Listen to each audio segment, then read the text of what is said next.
School of magic season 2 title फिर से अंधेरे रसातल में। आदर्श ने चुटकी और आहन को बेजियांग में छोड़ दिया। वह अकेले ही प्राचीन राजधानी का दौरा करने गया। आदर्श उसी रात क्लॉक टावर मैजिक एसोसिएशन गया और भैरव जी को ढूंढ निकाला। बूढ़ा आदमी अतीत में हुई घटनाओं पर कुछ शोध कर रहा था। वह आदर्श को देखकर काफी हैरान थे। इस बारे में बात करते हुए आदर्श आपदा के बाद से प्राचीन राजधानी में नहीं गया। तब से शहर का पुनर्निर्माण हो रहा था। अपने पिछले गौरव को पुनः प्राप्त करने की कोशिश कर रहा था। यहाँ के लोग बेहद मजबूत। उन्होंने यहाँ रहना चुना, लेकिन फिर भी उन्हें ऐसा लगा कि कुछ कमी रह गई है। उन्हें अतीत को भूलने के लिए काफी समय चाहिए था। क्या कुछ हुआ? भैरव जी ने पूछा। मुझे लगता है कि आप लोग लगातार डार्क एबिस के स्थान की कैलकुलेशन कर रहे हैं, है ना? आदर्श ने पूछा।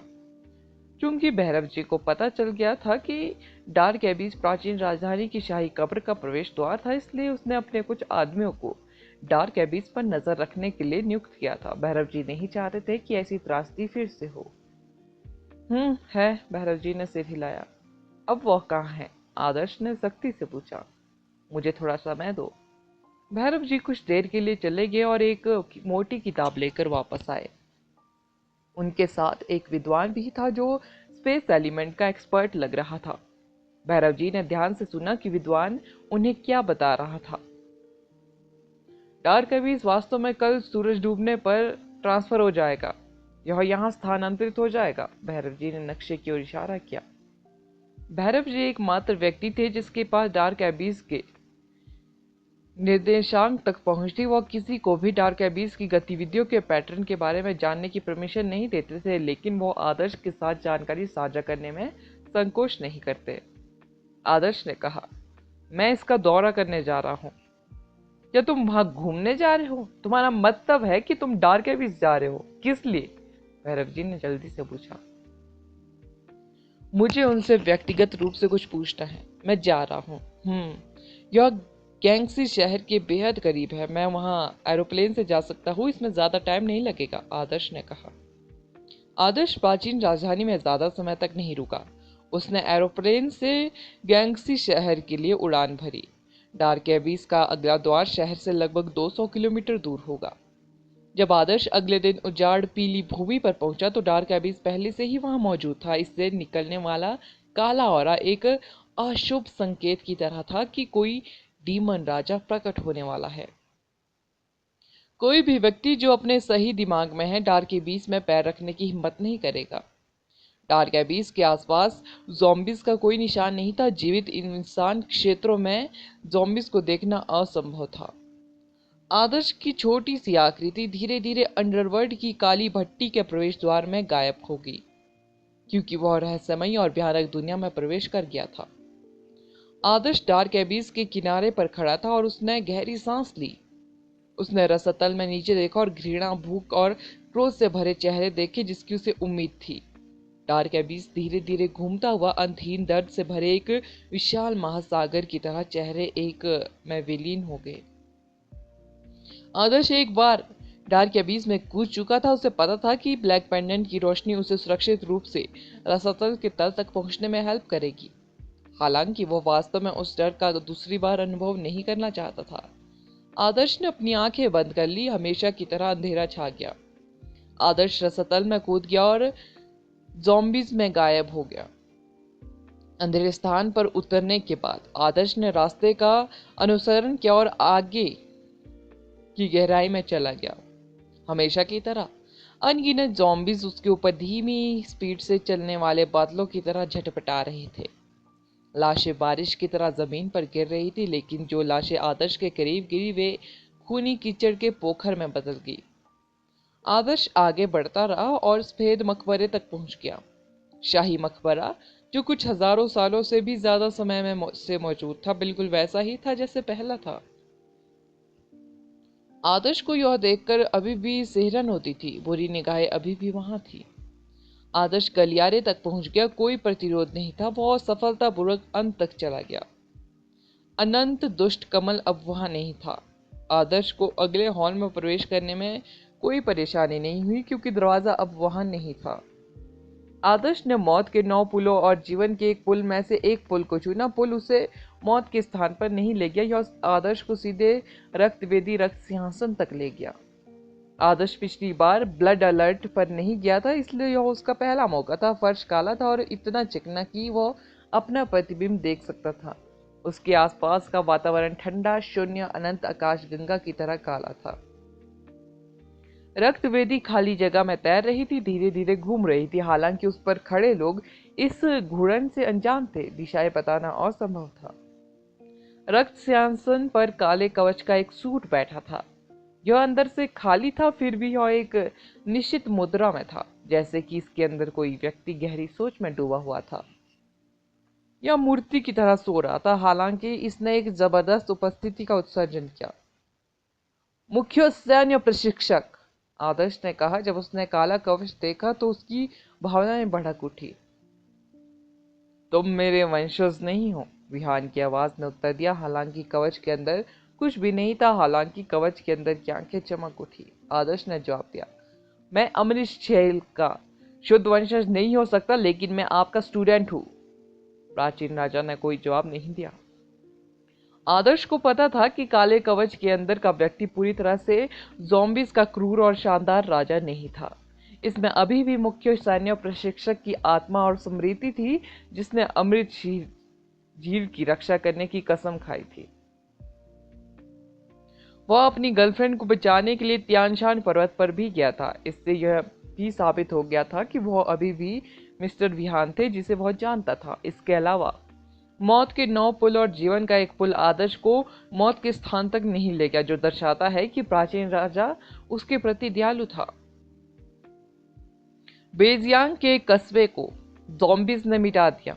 कस्बे के सभी लोग मर गए और ज़ॉम्बीज में बदल गए। क्या इसके लिए आपके अधीनस्थ जिम्मेदार है? आदर्श ने पूछा। आदर्श से पहले व्यक्ति ज़ॉम्बीज के साम्राज्य का शासक था। यहाँ तक कि भैरव जी भी यही उम्मीद नहीं कर सकते थे कि आदर्श डार्क एबिस में जाकर पूछेगा कि क्या वह इसके लिए जिम्मेदार है।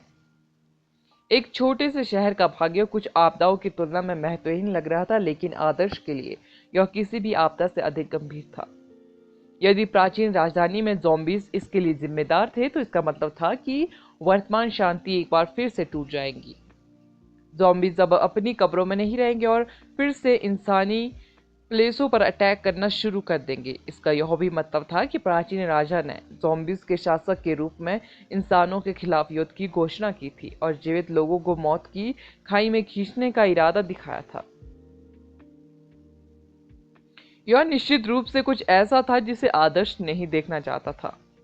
उसे डर था कि प्राचीन राजा का जवाब हाँ होगा। इसका मतलब यह होगा कि आदर्श प्राचीन राजा के खिलाफ युद्ध की घोषणा करेगा, भले ही उसके सामने अभी भी उस व्यक्ति का एक हिस्सा मौजूद था जिसका वह सबसे अधिक सम्मान करता था। एक जीवित इंसान के रूप में आदर्श और ज़ॉम्बीज के शासकों से मौत तक लड़ना होगा। नहीं, प्राचीन राजा ने उत्तर दिया। आदर्श ने आखिरकार अपनी सामान्य अभिव्यक्ति वापस पा ली। उसने राहत भरी सांस ली। वह प्राचीन राजा को हाँ कहते हुए सुनने से डरता था, लेकिन फिर भी उसे पूछना पड़ा। उसके पास शैतानी करने के अलावा कोई विकल्प नहीं था। सच्चाई यह थी कि आदर्श को भी भरोसा नहीं था कि वह प्राचीन राजा के खिलाफ खड़ा हो पाएगा, यहाँ तक कि डीमन एलिमेंट की शक्ति के साथ भी।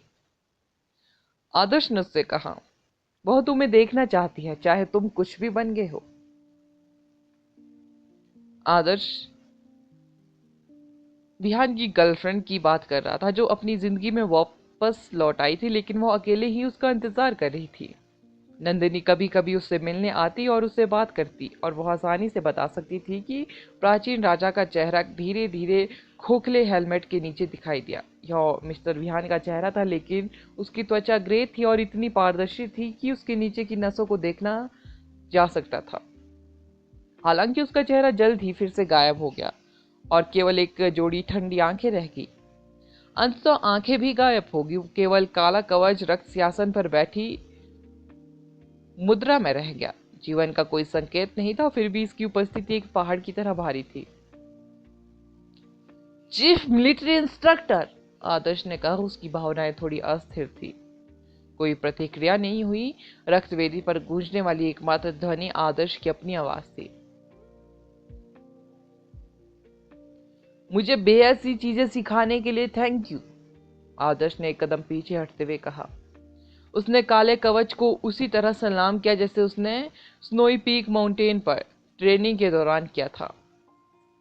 मैंने समीर को बताया कि हर किसी के दिल में कोई ना कोई ऐसा होता है जो उसके दिल में आध्यात्मिक पिलर के रूप में काम करता है।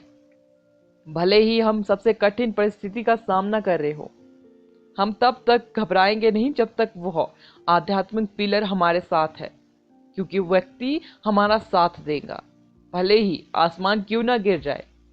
समीर ने मुझे बताया कि मैं उसके लिए ऐसा ही व्यक्ति हूँ। उसने मुझसे पूछा कि क्या मेरे पास ऐसा कोई है, लेकिन मैंने कहा नहीं। काला कवच स्थिर रहा। ऐसा लग रहा था जैसे आदर्श खुद से बात कर रहा था। जब सब कुछ शांत हो गया तो आदर्श ने खुद का मजाक उड़ाते हुए कहा, मैंने वास्तव में उससे झूठ बोला था। कई बार मैं ही डर से काम पूछता हूँ क्योंकि मैं कितना बेकार हूँ। School of magic next episode title, एक पेड़ के तने के पास खड़े होकर खरगोश का इंतजार करो। आदर्श वापस शहर पहुंचा और हंगोस पहुंचा। डार्क एबी से निकलने के बाद उसे एक अपडेट मिला।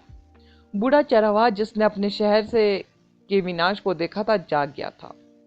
आदर्श हॉस्पिटल की ओर बढ़ा, लेकिन उन्होंने पाया कि कमरे में सभी लोग चुप थे। उसने इधर उधर देखा और पाया कि प्रमोद और फूजी वहां नहीं थे। निवारक समिति के अन्य मेंबर बूढ़े चरवाहा के बिस्तर पर एकत्र हुए थे। बूढ़े चरवाहे की आंखें खोखली थी और संकेत था कि उसे मानसिक रूप से बेहद बड़ा झटका लगा था। आदर्श सोच रहा था कि क्या वह आदमी वास्तव में सदमे में से उबर पाया है। आदर्श, बेहतर होगा कि आप सुने कि वह क्या कहना चाहता है, आहन ने गहरी आवाज में कहा। आदर्श बूढ़े चरवाहा के पास गया। उसने देखा कि बूढ़े आदमी के हाथ कांप रहे थे। बूढ़े आदमी, क्या तुमने सचमुच पिरामिड देखा? आदर्श ने सख्ती से पूछा।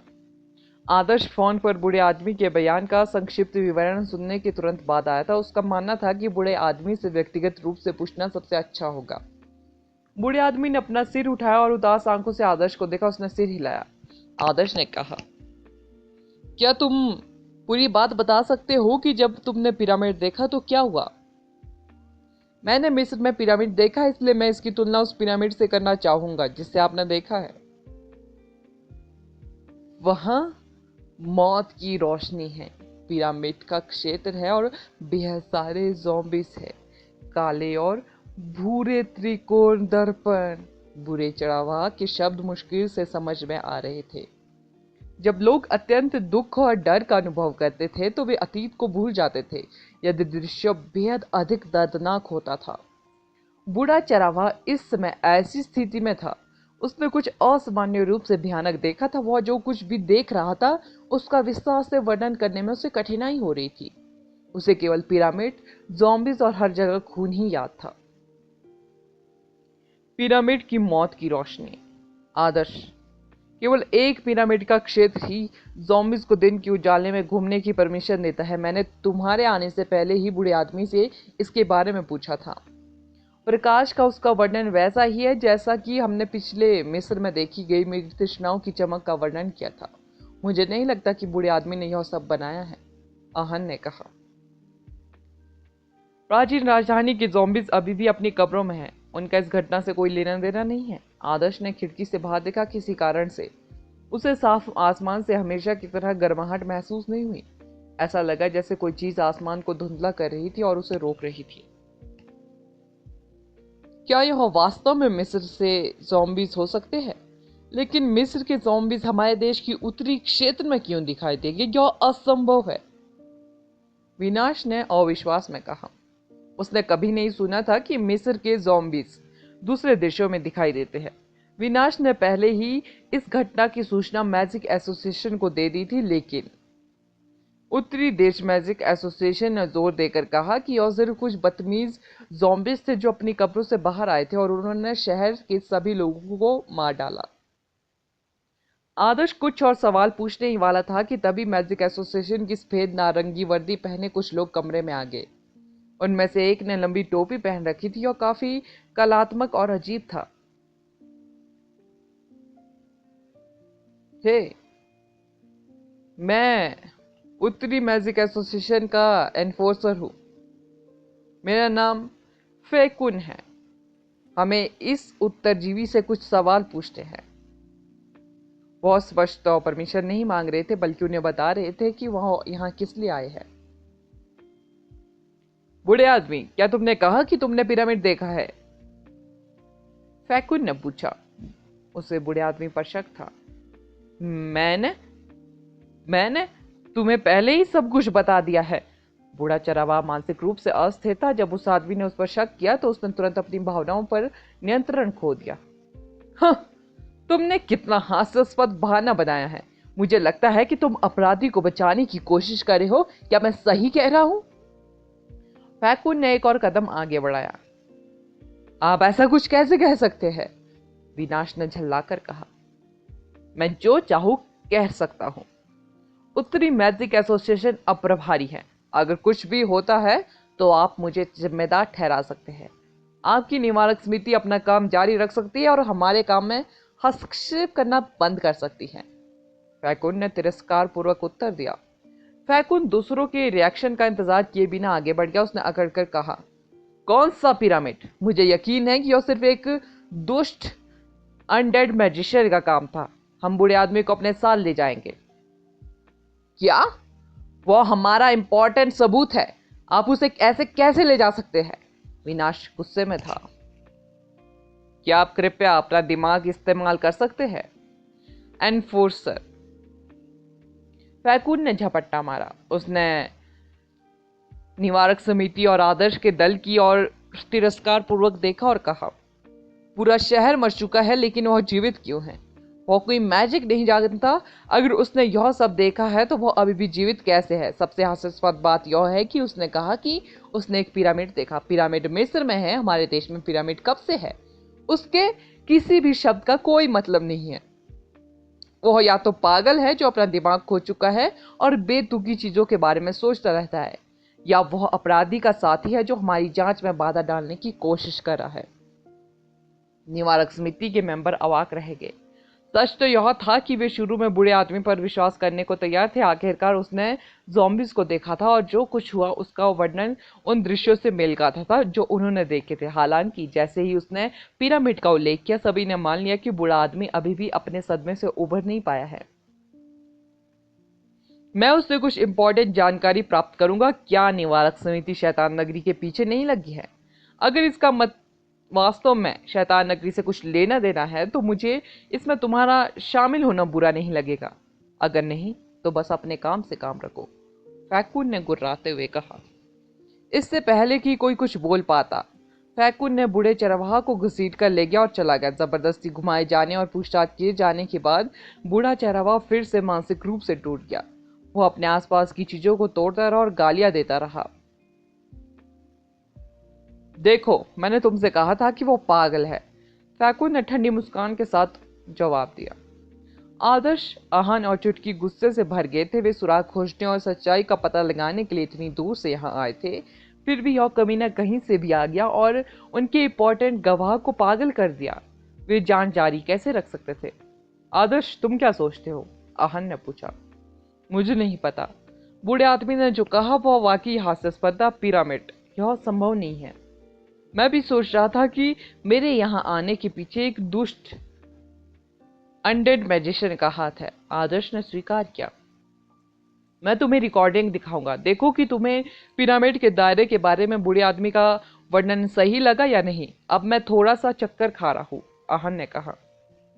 आहन ने आदर्श के लिए रिकॉर्डिंग बजाई। यह वही वर्णन था जो बूढ़े आदमी ने पिरामिड के दायरे के बारे में दिया था जब आदर्श आसपास नहीं था। आदर्श ने रिकॉर्डिंग को ध्यान से सुना और भुहें सिकोड़ ली। आहन ने कहा, मुझे नहीं लगता कि जिसने पिरामिडों के क्षेत्र को पहले नहीं देखा है वह इसका इतने अच्छे से विस्तार कर सकता है।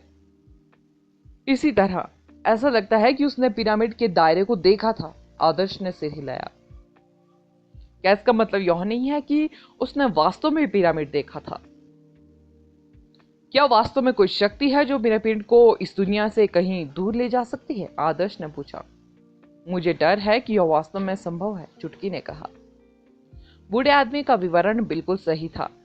अगर वे यह पता लगा सके कि केवल वह ही क्यों बच गया, तो इसका मतलब होगा कि वह उन्हें सच बता रहा था। आदर्श ने फुसफुसाते हुए कहा, यहाँ बेबुनियाद अनुमान लगाना बेकार है। वे ही हमारे पास एकमात्र सुराग है। क्या आप शेफर्ड और चैंगिंग की बात कर रहे हैं? आहन ने कहा।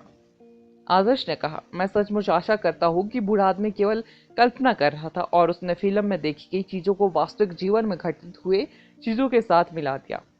ऐसा नहीं था कि आदर्श को बूढ़े चरवाहा पर कोई दया नहीं थी, लेकिन यहाँ तक कि उसे यह कल्पना करने में भी कठिनाई हो रही थी कि अगर वास्तव में बेजियांग में एक पिरामिड दिखाई दिया तो क्या होगा। आमतौर पर इस तरह की घटनाओं के लिए मैजिक एसोसिएशन जिम्मेदार होता था। यह स्पष्ट था कि फैकुन एक बेहद ही घटिया और घटिया इंसान था, लेकिन दुर्भाग्य से निवारक समिति ही की पहली प्राथमिकता शैतान नगरी का पता लगाना और उसके उच्च अधिकारियों तक पहुंच बनाना था। शेफर्ड और चैंगिंग अभी भी खुलेआम घूम रहे थे, सामान्य लोगों की तरह ही रह रहे थे। वे अपने आसपास के अजनबियों से भी बेहद दोस्ताना व्यवहार कर रहे थे। कोई भी यह नहीं सोच सकता था कि उनका शैतान नगरी से कोई लेना देना है। आदर्श ने अभी कोई कदम नहीं उठाया। शैतान नगरी बेहद अलर्ट था। दोनों अभी भी धैर्यपूर्वक प्रतीक्षा कर रहे थे, भले ही उन्हें लगा कि वे भागे हैं। शायद उनके उच्च अधिकारियों को डर था कि अगर उनकी पहचान उजागर होगी तो वे उनके लिए मुसीबत बन जाएंगे। बताओ, क्या कोई ऐसा मौका है कि कोल्ड प्रिंस और चीफ एक्स्ट्रेडिटर ने उन्हें छोड़ दिया है? आहन ने थोड़ा अधीर होकर कहा। शेफर्ड और चैंगिंग इतने लंबे समय के बाद आगे नहीं बढ़ रहे थे। आदर्श का डार्कनेस करप्शन हमेशा के लिए नहीं रहेगा। एक बार इसका असर खत्म हो जाने के बाद दोनों निश्चित रूप से खिसक जाएंगे। अब तक उन्होंने जो कुछ भी किया था वह सब व्यर्थ हो जाएगा। उनकी रैंक कम नहीं है। मुझे नहीं लगता कि शैतान नगरी उन्हें छोड़ने जा रहा है। वे शायद यह सुनिश्चित करने की कोशिश कर रहे हैं कि सब कुछ ठीक है, आदर्श ने आत्मविश्वास से कहा। आहन ने कहा, लेकिन क्या होगा यदि वे सब उनके षड्यंत्र की महत्वपूर्ण भूमिका नहीं है जिसमें वे बिजी हैं? यह एक संभावना थी। उन्हें एक परिदृश्यों पर विचार करना था और इसमें शामिल जोखिमों को भी जानना था। आदर्श केवल इतना ही कह सका, हमने अपनी तरफ से पूरी कोशिश की है। आदर्श केवल इतना ही कर सकता था कि उन दोनों की खोजबीन करता रहा। वे एक इम्पोर्टेंट सुराग थे जिसके लिए इशारा ने अपनी जान का सौदा किया था। उसे उनका पीछा करते रहना था, भले ही वह शैतान नगरी के अधिकारियों को ना ढूंढ पाए, लेकिन आदर्श को कोई पछतावा नहीं होगा क्योंकि उसने वह सब कुछ किया जो वह कर सकता था। उनके लक्ष्य बेहद धैर्यवान थे। आदर्श ने भी अपना समय लिया। उन्होंने ब्लैक पेंडेंट के हालिया एडवांस से प्राप्त ऊर्जा के साथ कल्टीवेशन जारी रखी। उसका शैडो एलिमेंट सफलता पाने वाला था। वह हर पल का उपयोग कर रहा था ताकि संघर्ष होने से पहले शैतान नगरी के खिलाफ अपनी संभावनाओं को बढ़ा पाए। आहन बेहद ऊब चुका था और इधर उधर घूमता रहा। जब वह आदर्श के पास लौटा तो उसे लगा कि वह पागल होने वाला है जब उसने देखा कि आदर्श शांति से कल्टीवेशन कर रहा था। आदर्श की आंखें अचानक खुल गई जब आहन जाने वाला था। उसकी आंखों से एक तेज चमक निकली। एक सफलता? आहन ने पूछा। और वे आगे बढ़ रही है, आदर्श ने जवाब दिया। School of magic season 2 title red alert part 1। North guard किला। यह शहर बेहद समय में से अस्तित्व में था। इसे नॉर्थ गार्ड पास कहा जाता था, लेकिन इसे किले में तब्दील कर दिया गया। सीमा पर एक विशेष चौकी और एक जादुई बाजार बन गया। बाजार किले के अंदर था। किला मोटी स्टील की दीवारों से घिरा हुआ था जिसके आगे और पीछे विशाल मीनारें थी। यह शानदार और भव्य था, जिसमें एक कठोर और दबंग औरा था। आदर्श और उसका दल पूरी तरह से भ्रमित था। जब शेफर्ड और चैंगिंग शहर से बाहर निकले तो वे सीधे नॉर्थ गार्ड किले में आए और उत्तर की ओर पीली घाटी की ओर बढ़ गए। चूंकि वे किसी सुदूर और सुनसान जगह की ओर जा रहे थे, इसलिए आहन के पास किले में ही रुकने के अलावा कोई चॉइस नहीं थी। आगे बंजर पीली जमीन के अलावा कुछ नहीं था। आहन और चुटकी किले के अंदर इंतजार कर रहे थे। केवल आदर्श जैसा शैडो एलिमेंट एक्सपर्ट ही अपने लक्ष्यों के पीछे रह सकता था। अगर वे उसके साथ जाते तो दुश्मन को उनकी उपस्थिति का पता चल जाता। शैतान नगरी को उनके अलर्ट रहने के लिए जाना जाता था। उन्होंने अब तक अपनी चौकसी कम नहीं की। चुटकी अभी भी छोटे से शहर की घटना की जांच कर रही थी। उसे प्राचीन मिस्र से जुड़ी कुछ जानकारी मिली। मुझे संदेह है कि आपको इस दर पर कुछ भी मिलेगा, आप सीधे क्यों नहीं पूछती? आहन ने कहा जब उसने देखा कि वह उस विषय पर शोध कर रही है। किससे पूछो? चुटकी ने अपने बड़े चश्मे को हिलाया। जनरल फैना, वो मिस्र के एक शहर की प्रभारी है। मेरे पास अभी भी उसका नंबर है। आहन ने हंसते हुए कहा। वर्ल्ड कॉलेज टूर्नामेंट के फाइनल से पहले मिस्र में ज़ॉम्बीज के खिलाफ लड़ाई के दौरान आहन महिला जनरल से बेहद प्रभावित हुआ। उसने खुशी खुशी आहन को अपना नंबर दिया और कहा कि अगर उसे किसी चीज की जरूरत हो तो वह उससे संपर्क करे। आहन पिछले कुछ समय से बेहद बिजी था। वह उसके बारे में पूरी तरह से भूल चुका था। आहन ने एक अंतर्राष्ट्रीय नंबर डायल किया। वह अपनी स्थिति उसके साथ साझा कर सकता था और उसके विचार पूछ सकता था। क्या यह जनरल फैना है? आहन ने पूछा। मैं ही हूँ। तुम मुझे फिर से क्यों बुला रहे हो? मैंने तुमसे कहा था कि मुझे एशियाई पुरुषों में कोई दिलचस्पी नहीं है। जनरल फैना ने ठंडे स्वर में उत्तर दिया। आहन अवाक रह गया। ठीक है, उसने स्वीकार किया कि उसने उनके साथ फ्लर्ट करने की कोशिश की। मुझे इस बार आपसे चर्चा करने के लिए वाकई कुछ काम है। आहन ने जनरल फैना को वो सब कुछ बताया जो बूढ़े चरवाहा ने उन्हें बताया था। फैना कुछ देर के लिए चुप हो गई। आखिरकार जब आहन ने पूछा कि क्या वह कुछ जानती है तो उसने जवाब दिया। सैद्धांतिक रूप से यह असंभव नहीं है। सिद्धांत या नहीं, यह वास्तव में हमारी चिंता का सब्जेक्ट नहीं है। आदर्श पहले ही शैतान नगरी में काफी गहराई तक गोता लगा चुका है, आहन ने जवाब दिया। फैना ने कहा, असल में मिस्र में मृग तृष्णाओं के बारे में एक प्राचीन कहानी है। हम भी नहीं बता सकते यह सच है या नहीं। कौन सी कहानी? आहन ने पूछा। यह ओसिरिस और खोंसू के बारे में है। यह पेंडोरा बॉक्स जैसी की कहानी है। मैं आपको इसके बारे में अच्छे से बताती हूँ, फैना ने कहा। ओसिरिस और खोंसू की कहानी मिस्र में ज्यादा प्रचलित नहीं थी। मिस्र के लोगों का मानना था कि मृग तृष्णाएं सिर्फ एक प्राकृतिक घटना है, एक स्वर्गीय सजा। खोंसू की कहानी के बारे में बेहद कम लोग जानते थे। फैना एक जनरल थी, इसलिए उसने प्राचीन कहानी के बारे में कमोबेश सुना था। हालांकि यह सत्यापित करना असंभव था कि कहानी सच थी या नहीं। त्रिकोण आयामी दर्पण? आहन और चुटकी ने आश्चर्य में एक दूसरे को देखा। बूढ़े चरवाहा ने भी कुछ ऐसा ही कहा था जब वह खुद से बुदबुदा रहा था। हालांकि बूढ़े आदमी ने जो कुछ भी कहा वह अविश्वसनीय था। स्पष्ट त्रिभुज आयामी दर्पण वास्तव में मौजूद नहीं है। कुछ लोग कहते हैं कि इसे पिरामिड के अंदर रखा गया है। प्राचीन कलाकृतियों की बात करें तो मैं वास्तव में कोई एक्सपर्ट नहीं हूँ। मुझे कुछ टाइम दीजिए, मैं त्रिभुज आयामी दर्पण के बारे में पूछने की कोशिश करूंगी, फैना ने कहा।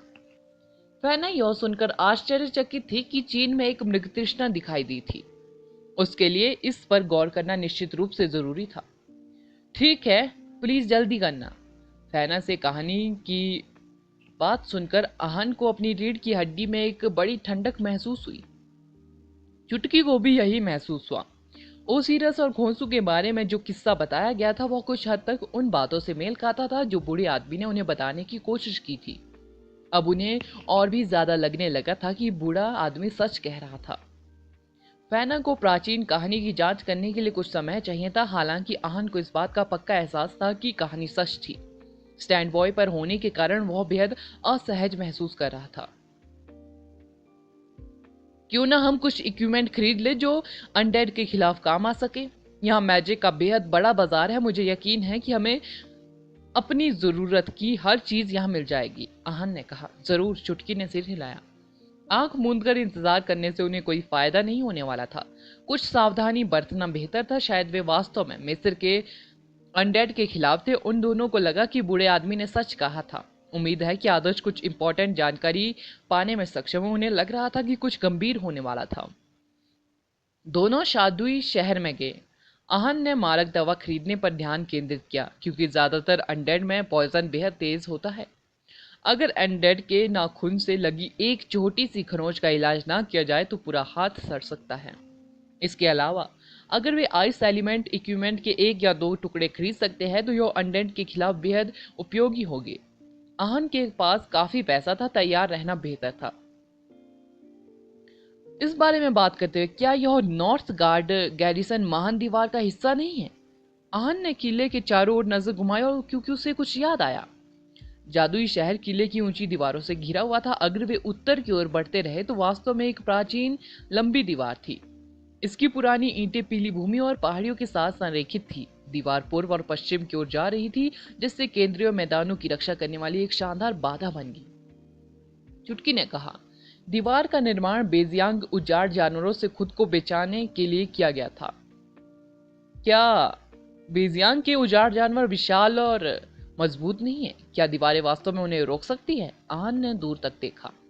यह दीवार इंसान के आकार की तुलना में बेहद बड़ी थी। इंसान के लिए इस पर चढ़ना बेहद कठिन था, इसलिए यह आसानी से आक्रमणकारी सेना को रोक सकती थी। समस्या यह थी कि दीवार केवल आम लोगों के खिलाफ ही उपयोगी थी। एक मैजिशियन को इसे पार करने में कोई परेशानी नहीं होगी, और जीवन प्राणियों की तो बात ही छोड़ दीजिए, जो 20 मीटर की ऊंचाई तक छलांग लगा सकते हैं।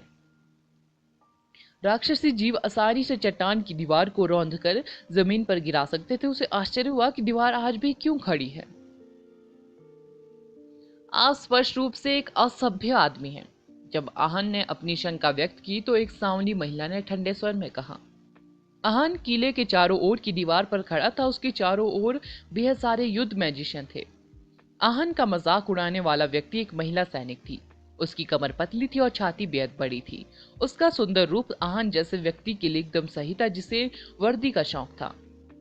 आहन को कभी परवाह नहीं थी कि एक खूबसूरत महिला क्या कहती है, भले ही वह उससे घृणा करती हो। वह हमेशा एक बेशर्म मुस्कान के साथ किसी महिला के पास जाता था। क्या आप कृपया मुझे बता सकती है कि दीवार में क्या खास बात है? आहन ने पूछा। पिछले हजारों सालों में नॉर्थ गार्ड गैरिसन पर अनगिनत बार अटैक हुआ है। दुश्मनों की संख्या हमेशा दीवारों पर मौजूद रक्षकों की संख्या से ज्यादा थी, लेकिन वे कभी भी किले पर सफलतापूर्वक अटैक नहीं कर पाए। यह सब ग्रेट वॉल की वजह से है। महिला को स्पष्ट रूप से प्राचीन दीवार के प्रति बेहद आस्था और सम्मान था। वह किसी को भी इसका अनादर करने की परमिशन नहीं देगी। क्या ऐसा है? लेकिन मुझे लगता है कि अर्थ मैजिशनों के समूह के स्पिल दीवार से कमजोर नहीं है ना? आहन ने जोर देकर कहा। मूर्ख! महिला सैनिक ने आहन को और भी अधिक तुच्छ समझा। अरे अभी मत जाओ, तुमने मुझे कारण नहीं बताया। मेरा आप जैसों से बात करने का कोई इरादा नहीं है। महिला सैनिक चली गई। उसके पीछे बैटल मैजिशियन का एक गश्ती दल था। वे सभी आहन को बड़ी दुश्मनी से घूर रहे थे। आहन पूरी तरह से उलझन में था। उसे विश्वास नहीं था कि उसने कुछ गलत कहा है। महान दीवार अब सिर्फ एक पर्यटक आकर्षण थी। अगर युद्ध छिड़ गया तो यह उन्हें कोई व्यवहारिक मूल्य प्रदान नहीं करेगी।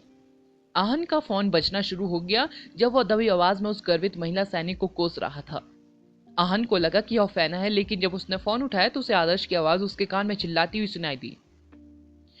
नॉर्दर्न पास को अभी रेड अलर्ट पर जाने को कहो। School of magic season 2 title red alert part 2। आन आदर्श की बातें सुनकर दंग रह गया। आदर्श की बात से ऐसा बिल्कुल नहीं लग रहा था कि वह मजाक कर रहा है। इससे पहले कि आहन पूछ पाता कि क्यों, आदर्श ने पहले ही फोन काट दिया था। वह संभवतः शैतान नगरी के बेहद करीब था और किसी भी तरह का संचार उन्हें अलर्ट कर सकता था। आदर्श ने बेहद देर तक कॉल पर रहने की हिम्मत नहीं की। अरे अरे भागो मत! आहन ने महिला सैनिक के पीछे दौड़ते हुए कहा। महिला सैनिक ने पलटकर देखा। उसका चेहरा अभी भी तिरस्कार से भरा हुआ था। वह आहन को घूर रही थी। वह अच्छे मूड में नहीं लग रही थी। हम वर्तमान में निवारक समिति का नेतृत्व कर रहे हैं। मेरे साथी को कुछ गंभीर पता चला है। वह नॉर्थ गार्ड किले को पूरी तरह से अलर्ट रहने के लिए कह रहा है। महिला सैनिक का पद स्पष्ट रूप से ऊंचा था। आहन उसके प्रत्येक चिन्ह से बता सकता था। उसे कोई सुराग नहीं था कि किले के प्रभारी जनरल को कहां देखना है। ना ही वह किसी ऐसे व्यक्ति को जानता था जिसे जनरल से मिलने का अधिकार था। वह केवल आसपास के सबसे ऊंचे पद वाले व्यक्ति से ही पूछ सकता था। तुम्हें क्या लगता है यह जगह क्या है? महिला सैनिक ने गुस्से से पूछा। वो ऐसे दुष्ट व्यक्ति से बात करके अपना समय बर्बाद नहीं करना चाहती थी जो महान दीवार का अनादर करता था। मैं मजाक नहीं कर रहा हूं, जल्दी करो। अपने जनरल से कहो कि किले को रेड अलर्ट पर रख दो। आहन ने सख्ती से कहा। बोलते समय उसने जल्दी में से उन्हें अपनी पहचान पत्र दिखाया। वह शायद अस्थायी था, लेकिन फिर भी यह साबित हो गया कि वह कितना गंभीर था। महिला के पास खड़े अन्य सैनिक जोर से हंसने लगे। एक लंबा और सुंदर सैनिक बोला, हमने लोगों को अलग अलग बहाने से हमारे बॉस के साथ फ्लर्ट करने की कोशिश करते देखा है, लेकिन मुझे कहना होगा यह पहली बार है जब मैंने आपकी जैसा बहाना देखा है। क्या आप जानते हैं कि झूठी सैन्य खुफिया जानकारी देना एक गंभीर अपराध है? अपने शब्द वापस ले और हम दिखावा करेंगे कि हमने इसे नहीं सुना। अरे क्या तुम अंधे हो? मैंने तुमसे कहा था कि मैं निवारक समिति से हूं। आहन गुस्से में था। क्या निवारक समिति की उपाधि महज एक सजावट थी? सैनिक ऐसा व्यवहार क्यों कर रहे थे जैसे उन्होंने इसके बारे में कभी सुना ही नहीं हो? अगर इससे उन्हें कोई शक्ति नहीं मिलती तो इस उपाधि को रखने का क्या मतलब था? आपका नाम क्या है? महिला सैनिक ने पूछा। आहन अपना नकली नाम बताने ही वाला था कि उसे एहसास हुआ कि वह कितना अविश्वसनीय होगा। उसने निर्णायक रूप से उसे अपनी राष्ट्रीय टीम का बैज दिखाया और कहा, मैं आहन हूँ, वर्ल्ड कॉलेज टूर्नामेंट के दौरान राष्ट्रीय टीम का प्रतिनिधि। मैं वर्तमान में निवारक समिति का उपनेता हूँ। मैं मजाक नहीं कर रहा हूँ। मेरा साथी आदर्श अपनी जान जोखिम में डालकर मजाक नहीं करेगा। अब जल्दी करो, कमांडर से कहो कि किले को रेड अलर्ट पर रख दे। आहन की आवाज बेहद तेज थी। वह अब सैनिकों पर चिल्ला रहा था। वह आदर्श पर भरोसा करता था। आदर्श का बिना कुछ कहे और बिना कोई भावना दिखाए उसे चेतावनी देना असामान्य था। महिला ने उत्तर की ओर देखने से पहले आहन की ओर देखा। उसके अधीनस्थ कुछ कहने ही वाले थे, लेकिन उसने हाथ उठाकर उन्हें बोलने से रोक दिया। कुछ क्षण बाद महिला सैनिक बोली, रेड अलर्ट? मैं तुमसे कह रहा हूं कि तुम अपने कमांडर से कहो कि किले को रेड अलर्ट पर रख दो। तुम यहाँ रेड अलर्ट क्यों लगा रहे हो? आहन क्रोधित हो गया। उसे उस घमंडी महिला को पीटने का मन हुआ। महिला सैनिक ने आहन की ओर देखा और दबंग स्वर में कहा, मैं यहाँ की जनरल कमांडर हूँ। रेड अलर्ट का मतलब था कि किले के आसपास इंपॉर्टेंट कार्यों और मिशनों के लिए जिम्मेदार लोगों को छोड़कर हर युद्ध मैजिशियन, अधिकारी और सैनिक जो ड्यूटी पर थे, ड्यूटी से बाहर थे या स्टैंड पॉइंट पर थे, उसे तुरंत युद्ध के लिए तैयार रहना था। नॉर्थ गार्ड किला एक विशिष्ट डिफेंस शहर था जिसमें एक मैजिक बाजार था। यहाँ बेहद ज्यादा आम नागरिक नहीं थे। ज्यादातर लोग व्यापारी, हंटर, सैनिक, रोमांच पर निकले मैजिशियन या किसी मैजिक एसोसिएशन के मेंबर थे। चूंकि बेजियांग सैवेज बीस्ट का किले पर अटैक करना आम बात थी, इसलिए यहाँ लगातार लड़ाइयाँ होती रहती थी। किले को सिर्फ एक अभ्यास के लिए रेड अलर्ट पर रखना दुर्लभ था। जब भी अलार्म बजता था तो इसका मतलब होता था कि लड़ाई शुरू होने वाली है। अगर कोई अपने कर्तव्यों की उपेक्षा करने की हिम्मत करता तो उसे सैन्य कानून के अनुसार दंडित किया जाता। टावर पर कमांडर बीनू ने युद्ध की पोशाक पहन रखी थी। जब उसने अपनी पूरी युद्ध वर्दी पहनी तो उसका स्वभाव काफी बदल गया। जब आहन ने उसे फिर से देखा तो उसे एहसास हुआ कि मिस्र में जनरल फैना के बराबर किसी व्यक्ति से टकरा गया था। सबसे विचलित करने वाली बात यह थी कि वह महिला युवा थी और इसकी त्वचा इतनी चिकनी और गोरी थी कि लोग मान लेते थे कि वह सेना में एक सुंदर चेहरा है। अगर यह झूठा अलार्म निकला तो मैं तुम्हारा सिर दीवार पर लटका दूंगी। बीनू ने आहन की ओर देखा। उसके बारे में उसकी पहली धारणा यह थी कि वह तुच्छ और अज्ञानी था। हालांकि बीनू को निवारक समिति और राष्ट्रीय टीम में अपने होने को गंभीरता से लेना था। अगर कुछ भयानक हुआ, भले ही वह उसके खिलाफ पक्षपाती थी, तो वह किले के प्रभारी व्यक्ति के रूप में अपने कर्तव्यों की उपेक्षा करेगी। वह निवारक समिति से परिचित नहीं थी, लेकिन उनके सीनियर अधिकारियों ने उनसे कहा था कि वे निवारक समिति द्वारा दी गई प्रत्येक सूचना को गंभीरता से ले तथा उसके अनुसार कार्य करें। जनरल, क्या हम यहाँ जरूरत से ज्यादा रिएक्ट नहीं कर रहे हैं? भले ही वह निवारक समिति से हो, क्या पूरे किले को अलर्ट पर रखने के बजाय सिर्फ सुरक्षा की एक अतिरिक्त परत जोड़ना पर्याप्त नहीं है? अगर यह गलत अलार्म निकला तो इससे आपकी प्रतिष्ठा को गंभीर नुकसान पहुंचेगा। आपके गलत फैसले की वजह से कैप्टन आपको परेशान करेंगे। लंबा और सुंदर सहायक डे कैंप ने उससे धीरे से कहा, यह सही है। बेहद से लोग आपकी भूमिका में रुचि रखते हैं। हो सकता है कि आपके विपक्ष ने जानबूझकर उस लड़के को यहाँ भेजा हो ताकि आप कोई गलती करें जिससे उन्हें आपकी जगह किसी और को लाने का कारण मिल जाए। मैं सहमत हूं कि बचाव की एक या शायद दो अतिरिक्त पट्टे जोड़ना ज्यादा उचित है। वे यह नहीं कहेंगे कि हम इस तरह से अपने कर्तव्यों की उपेक्षा करें हैं। सबसे इम्पोर्टेंट बात यह है कि अगर कुछ भी होता है तो आपको दोषी नहीं ठहराया जाएगा। एक अन्य सलाहकार ने सहमति जताई। एक भी आवाज नहीं आ रही है। अगर खतरा इतना बड़ा है कि शहर को रेड अलर्ट पर रखा जा सकता है तो फिर कोई हलचल क्यों नहीं हो रही है? वह महिला जिसके दिमाग उसकी छाती पर उग आए है क्या सोच रही होंगी? क्या वह हमारे साथ खेल रही है जैसे हम उसके गुर्गे हो? दीवार पर एक कैप्टन ने बड़बड़ाते हुए कहा। मुझे पता था कि उसे किले की कमान सौंपना बेवकूफी थी।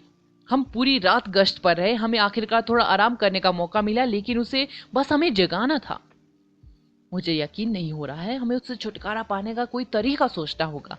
वे हमेशा बताते थे कि उसने अपनी वर्तमान रैंक पाने के लिए क्या किया। मुझे पहले इस पर यकीन नहीं हुआ, लेकिन अब मैं थोड़ा आश्वस्त हूं।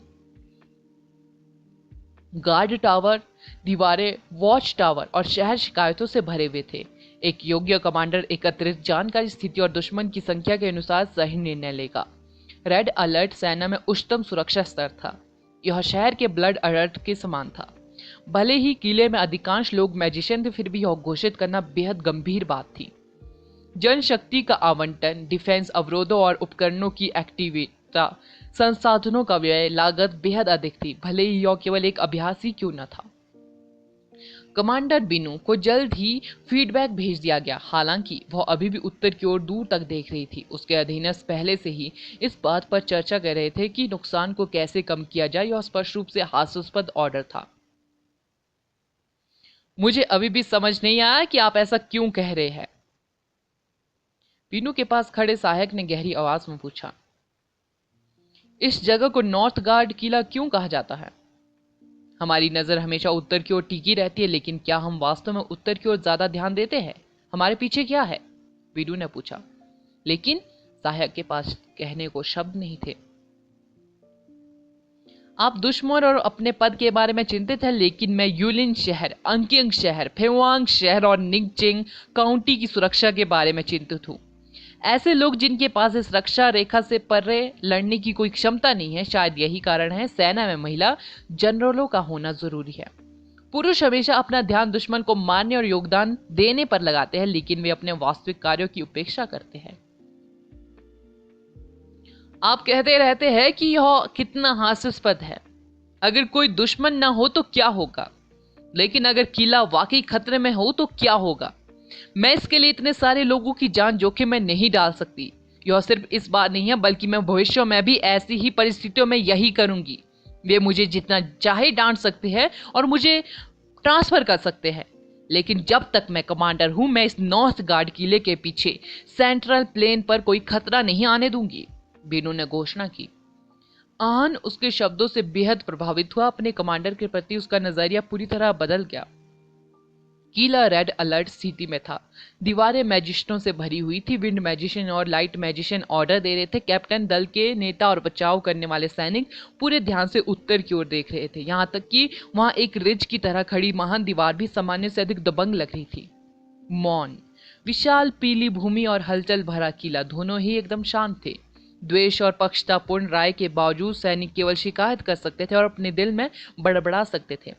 जब किला रेड अलर्ट पर था तो कमांडर के फैसले पर संदेह करने की हिम्मत किसी में नहीं थी। आहन भी बेहद घबराया हुआ था। वह यह सोचे बिना नहीं रह सके कि आदर्श उन्हें किस खतरे के बारे में अलर्ट कर रहा था। दूसरी ओर जब किले को रेड अलर्ट पर रखा गया तब वहां का बर्फीला वातावरण उस समय के वातावरण से कहीं अधिक तीव्र था जब किसी शहर पर अटैक होता था। इससे पता चलता है कि किले में लगातार लड़ाई होती रहती थी। जनरल, सहायक सैनिक का धैर्य समाप्त हो चुका था।